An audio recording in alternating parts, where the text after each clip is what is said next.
लचकत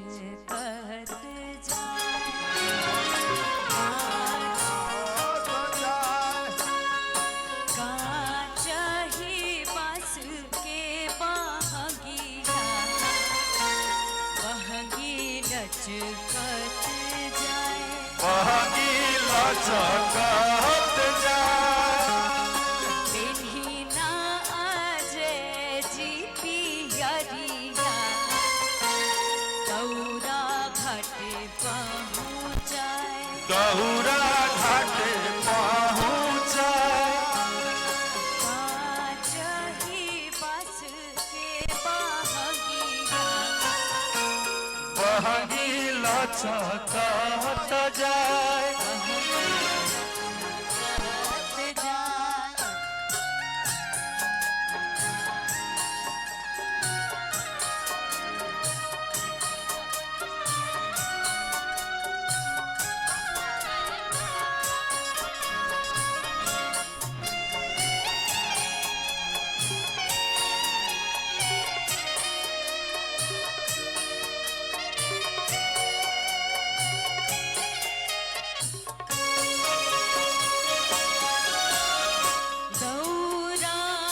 सजल बाटे फल फल हरिया हाँ दौरा में सजल बाटे फल फल हरिया पियरी पियर रंग शोभिला डगरिया हाँ पियरी पियर रंग शोभेला डगरिया दौरा में सजल बाटे फल फल हरिया दौरा में सजल बाटे फल फल हरिया पियरी पियर रंग शोभिला डगरिया पियरी पियर रंग शोभेला डगरिया जे कार जाग जाला भगिया ओहे छठ घाटे आए उहे छठ घाटे आए अरे पेन्हिना जय जी पियरिया दौरा घाटे पहुँचाए दौरा घाटे पहुँचाए दौरा घाटे पहुँचाए दौरा घाटे पहुँचाए प्रेम से बोलिए छठी मैया की जय जय। देखिए हमारे बीच एक लंदन से चल के भी हमारे बीच आई हैं पॉली जी। एक अवार्ड है आज भोजपुर में पहली बार मैंने प्रयास किया कि हम जिसका 9 वर्ष मनाते आए हैं 1 जनवरी वाला, उन्होंने भी मेरे सुर में मिला करके बोला कि नहीं वो हमारा नहीं ये हमारा है। ये हमारे पोली जी हैं, ये हमारे 9 वर्ष के कार्यक्रम में लंदन से चल के आई हैं। इन्होंने बोला कि मैं हिंदी में गाना गाऊंगी माँ काली मंदिर के लिए। ये तो हम सबों के लिए गौरव का क्षण है। लंदन में हमारी माटी की गंध है और अजय भैया आपकी मुस्कुराहट ने भोजपुरी को जिंदा कर दिया। एक बार जोरदार ताली बजाइए। लंदन तक हमारी भोजपुरी की दस्तक है, लंदन तक शूटिंग चल रही है। अक्षरा जी का सम्मान करेंगे हमारे बड़े भाई अजय सिंह जी इस 9 वर्ष पे बड़ा अवार्ड देकर के। ले लीजिए, आप भी लगाइए हाथ, लंदन भी हाथ लगाए।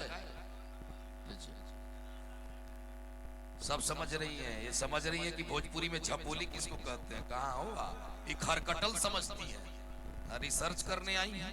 राकेश मिश्रा जी, राकेश मिश्रा जी का सम्मान, जोरदार ताली बजाइए। रंगदार इन्होंने पूरे हिंदुओं को कहा है, ये पूरे भोजपुरी वासियों को कहा है।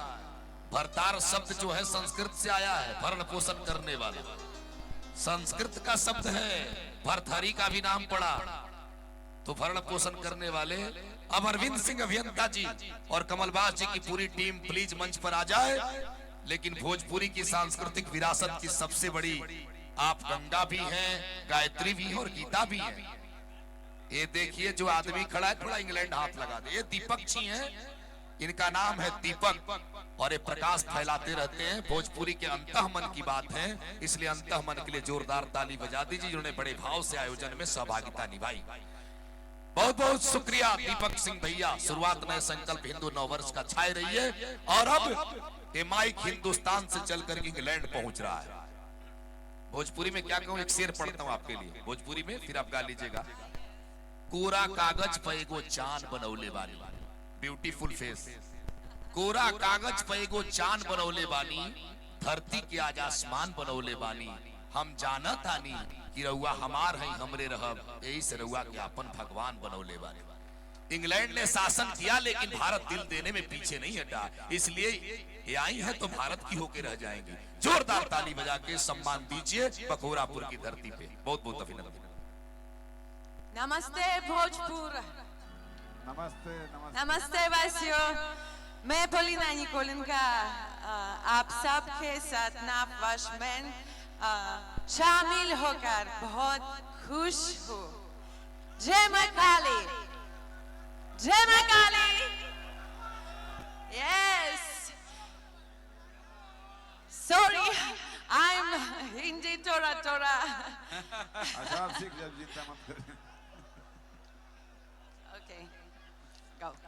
बखोरा पूरा थोड़ा थोड़ा में सब लोग समझ जाएगा।